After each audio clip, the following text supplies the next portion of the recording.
free energy equation, plug and chug. Second method.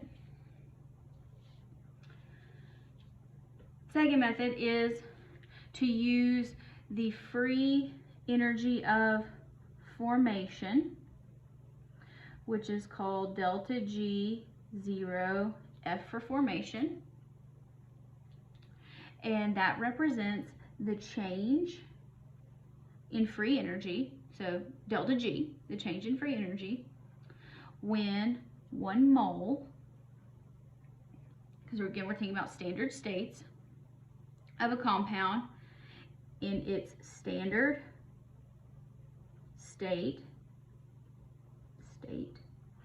forms from its constituent elements in their standard states. And the free energy of formation of pure elements in their standard states is 0. So again, here's another correlation between delta G and delta H. So remember when we had just free elements, they had a delta H of 0. Same thing, free elements in their standard states have a delta G of 0. So that tends to save us a little bit of time. All right, so then we use this. And look, it's going to be yet another similar to Hess's law. So delta G 0 of the reaction, big summation, moles, delta G 0 formation, products, minus big summation, moles, delta G 0 formation, reactants. If you haven't memorized that in the order, you need to work more problems. Okay, so when we do this, the units are going to continue to be, because units of free energy are always going to be here in joules per mole or kilojoules per mole in the table. So delta G is going to be joules or kilojoules, just like it is before. But see, here we have this, we have to deal with the moles, so you have to look in your equation. So here are some of the standard free energies. Again, there's the big table in the back of the book that you can use. So some are positive, some are negative. Again, make sure you look at the units, joules versus kilojoules. All right, so here's some things to note. Elements. So elements, hydrogen, oxygen, nitrogen, carbon in its standard state, standard free energies that are 0. And compounds that have negative standard free energies, they are ones that form spontaneously. Because negative delta G means a reaction is spontaneous. So these are going to form spontaneously from their constituent elements. So liquid water, gaseous water form spontaneously. It takes a lot of energy to form these nitrogen compounds. You get a lot of potential from carbon dioxide, sodium chloride formation. And then you have compounds that have positive standard free energies, do not form spontaneously from their constituent elements, so they tend to be much less common. We have to try harder to get those. So we either have to synthesize them in the lab or we have to just move on. Kind of wait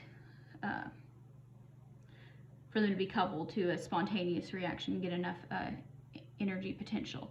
Okay, so this method tends to take less paper because there's only one summation here. So, but of course, you know, I'm not going to make this easy. So here's our example. We have 2 reactants, 3 products. Let's determine, this just tells us we are at standard state. So I'm going to try to write small here. Summation, delta G 0 formation, products, minus summation delta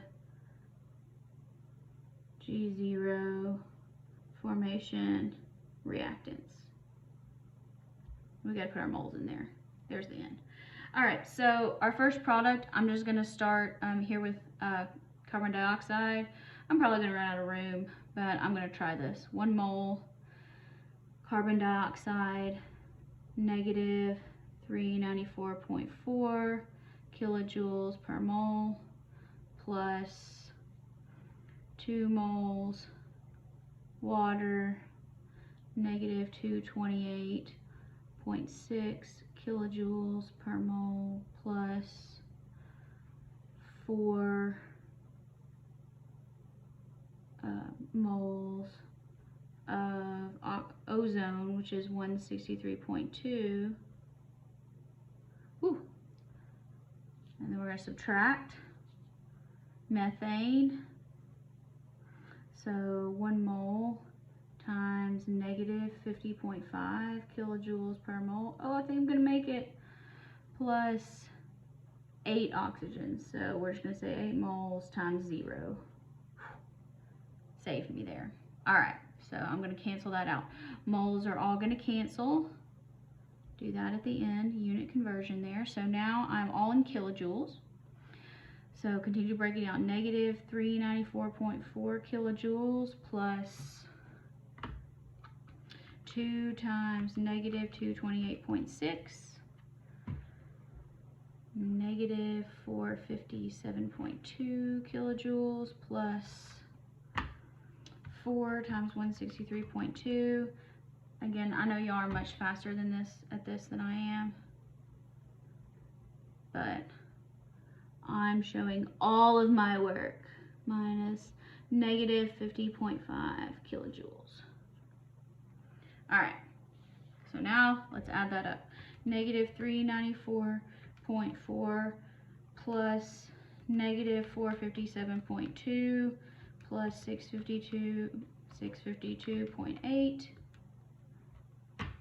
So that's negative 198.8 kilojoules minus negative 50.5 kilojoules minus negative 50.5.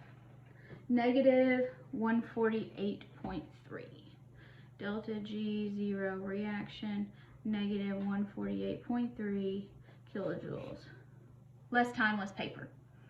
So again, we can use this method because we are given standard free energies here. So when you're given these, this is my preferred method because it takes the least amount of paper, but you can still figure it out. All right, that's 2 of the 3. Turn the page.